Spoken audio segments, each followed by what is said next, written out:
ধর্মের লোকদেরকে সহযোগিতা করার জন্য আমরা ইলিশটা দিচ্ছি।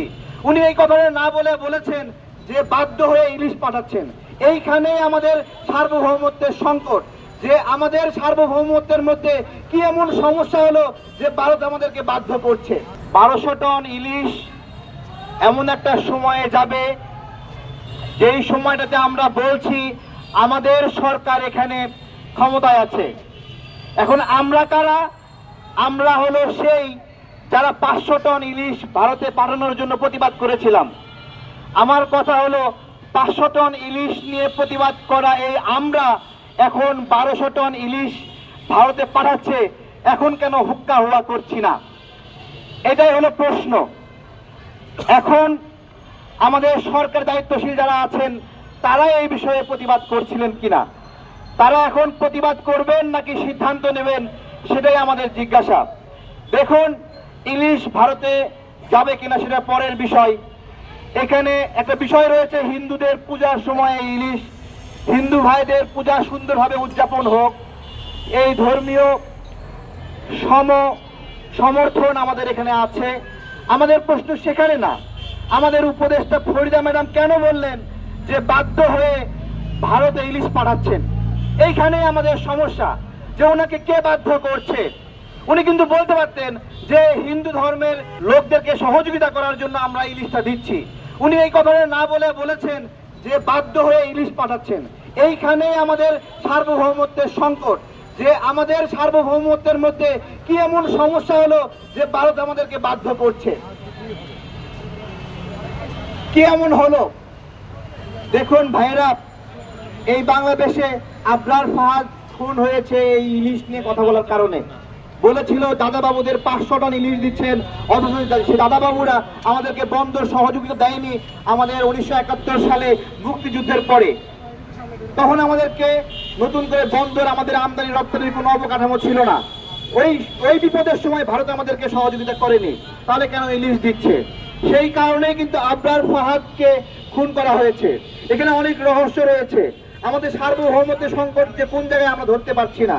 ওইখানে আবরার ফাহাদের খুনিদের মধ্যে এমন কিছু আছে যারা আবার আমরা শুনছি শিবির সমর্থিত, এবং তাদেরকে শিশির মনির বাঁচানোর চেষ্টা করছেন। আমরা যে কোন ধাঁধার মধ্যে পড়ে গেছি, কে যে ভারতের দালাল আর কে যে ভারতের বন্ধু আর কে যে ভারতের শত্রু, তা বুঝে ওঠা কঠিন হচ্ছে। যেদিকে তাকাই তাকে মনে হয় ভারতের দালাল, যেদিকে তাকাই সেদিকে মনে হয় শিবির জামাত, যেদিকে তাকাই সেদিকে মনে হয় আওয়ামী লীগ, যেদিকে তাকাই সেদিকে মনে হয় বিএনপি। কোনো আমাদের নির্দিষ্ট পরিচয় প্রকাশ পাচ্ছে না। এই যে একটা ধাঁধা, আমরা আসলে কার সাথে বন্ধুত্ব করব, কার সাথে শত্রুতা করব বুঝে উঠতে পারছি না। কিন্তু আমরা উপদেষ্টা ফরিদা ম্যাডামের কথাই স্পষ্ট হয়েছি, তাদেরকে কেউ না কেউ বাধ্য করছে। এখন আমার কথা হলো, বাংলাদেশের নাগরিকরা আপনাদেরকে সমর্থন করে এখানে পাঠালো, সেই নাগরিকরা আপনাদের পাশে রয়েছে। আপনারা পার্শ্ববর্তী দেশ আমাদেরকে বাধ্য করছে, আর আপনারা সেটা আপনাদেরকে মেনে নিয়ে সেখান থেকে ভারতে ইলিশ পাঠাচ্ছেন। আমরা কি বলছি? আমরা বলছি যে ভারত বাংলাদেশের সম্পর্ক হবে গিভ অ্যান্ড টেক, অর্থাৎ আমাদেরকে যদি দেয় আমরা তাদেরকে দেব। এছাড়া স্বল্প মূল্যে আমরা আমাদের কোনো সম্পদ দেব না। আমরা যখন এই প্রশ্নগুলো করছি তখন বলছে শেখ হাসিনার সময়ে ভারত নাকি হলো উপহার হিসেবে দেওয়া হতো। ভুল কথা, কোনো সময়ে ভারতকে উপহার হিসেবে ইলিশ দেওয়া হয়নি।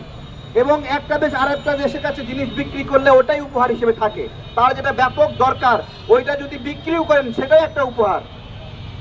তো এই বিষয়গুলো আমরা এখানে বলা হয়েছে জুতা প্রদর্শন। এখন কি বলবো, কাদেরকে জুতা দেখাবো? যাদেরকে বসেছি তারা তো আমাদেরই লোক, এখন নিজের লোককে জুতা দেখাতে হচ্ছে। এই হলো অবস্থা। প্রিয় ভাইয়েরা, আমরা আসিফ নজরুল স্যার এখানে দায়িত্বে রয়েছেন, আপনাদেরকে আপনাদের অবস্থা ক্লিয়ার করতে হবে। যেটাই হোক আপনাদেরকে আমরা ধরবো। ওই একটা নামই আসে যে আপনি কি করছেন তাহলে এখানে আমাদের আরো উপদেষ্টা যারা আছে তারা আছে এখানে। তো যাই হোক, এই ইলিশ আমাদের একটা সার্বভৌমত্বের প্রতীক হয়ে দাঁড়িয়েছে, যে ইলিশের উপরে আমাদের আগ্রাসন চলছে।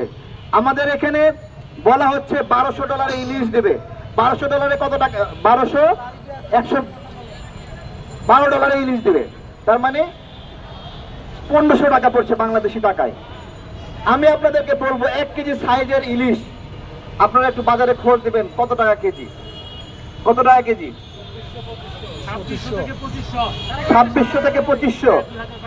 তাহলে দেখেন আমরা এখান থেকে ইলিশ দিব 1200 টাকায়, আর আমাদেরকে কিনতে হবে 2600-2500 টাকায়।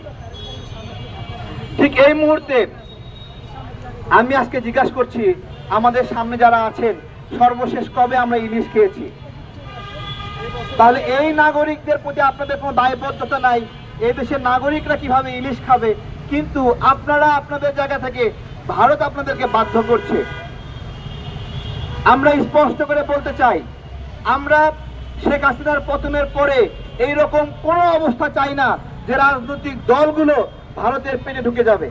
খুব দুঃখজনক, এক একটা বড় বড় রাজনৈতিক দল ভারতের আশীর্বাদের অপেক্ষায় আছে, ভারত তাদেরকে ক্ষমতায় বসবে। আশীর্বাদের বলছে জামাতের আমির ডক্টর শফিকুর রহমান সাহেব বলছেন, কি বলছেন? যে ভারতের সহযোগিতা চাই, ভারতের সঙ্গে বন্ধুত্ব চাই। কেন এই নাকে খত দিতে হলো আপনাকে? নাকে খত দিলেন কেন বলেন? আপনার পাশে জনগণ আছে না? সে জনগণের উপর ভরসা নাই, আপনাকে ঘটা করে বলতেই হলো ভারতের সাথে বন্ধুত্ব চাই।